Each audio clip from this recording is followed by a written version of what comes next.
too short, but for some, it feels too long. Suicide is a growing issue in our community, in our world, and it can only be a good idea to take these next 4 minutes and learn about the signs. Here with more is Ken Dolan-Del. Good morning, Ken. Thank you for Great being to be here. with you, Danny. And Yeah. it's so important that we talk about these kinds of things. One of the most useful quotes I've ever heard is from Fred Rogers, Mr. Rogers, who said, "If it's mentionable, it's manageable." We deserve to talk about suicide, depression, mental illness. Do you know that depression is the leading cause of disability worldwide? That about 1 in 10 human beings can be diagnosed with depression, and depression is it's fundamentally connected to suicidal behavior. So it's important that we're talking about this. Well, it's interesting because I think a lot of people don't realize that depression is chemical. There's this stigma from the way the baby boomer generation was raised that it's being weak when it's actually something in our brains. It's a health condition. It's a health condition. Just like diabetes is a health condition, just like migraines is a health condition.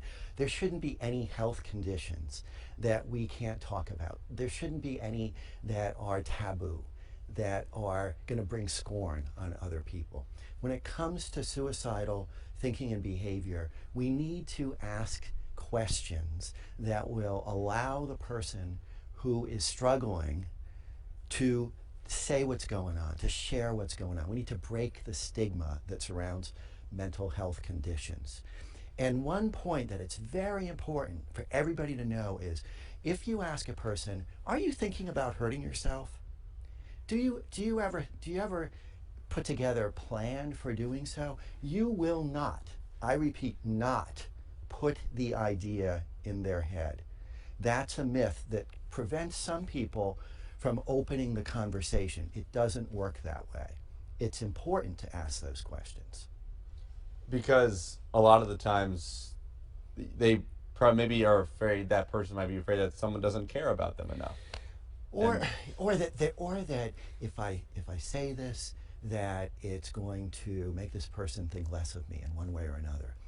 And so, in fact, in workplaces, I've seen situations where there are some people who know that one of their colleagues, one of their coworkers, is thinking about hurting him or herself, maybe even has a plan, maybe even has rehearsed that plan, gone up to the top floor of the building and looked over and said, "Yeah, this would work," told other people that, and those people who this individual has told don't tell anybody because they don't want this individual to be seen as less than. so, what are some things that people that they know might be saying, phrases to look out for that could be indicative of that kind of behavior? "I'm tired of living. I don't want to be here anymore." A person who starts giving away their things.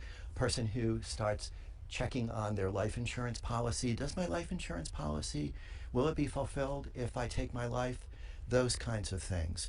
One, asking others, "What would you want of my belongings?" But the thing is that it's important for other people who love and respect and care for this individual to ask questions.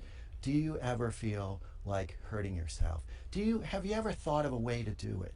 And one of the most important questions is, do you have any intention behind it? Have you ever thought of actually putting it into action? And if the person has done things like collected pills or tested the strength of a beam in the garage, those are very, very serious warning signs. Very serious. And you want to talk with them about, "I love you.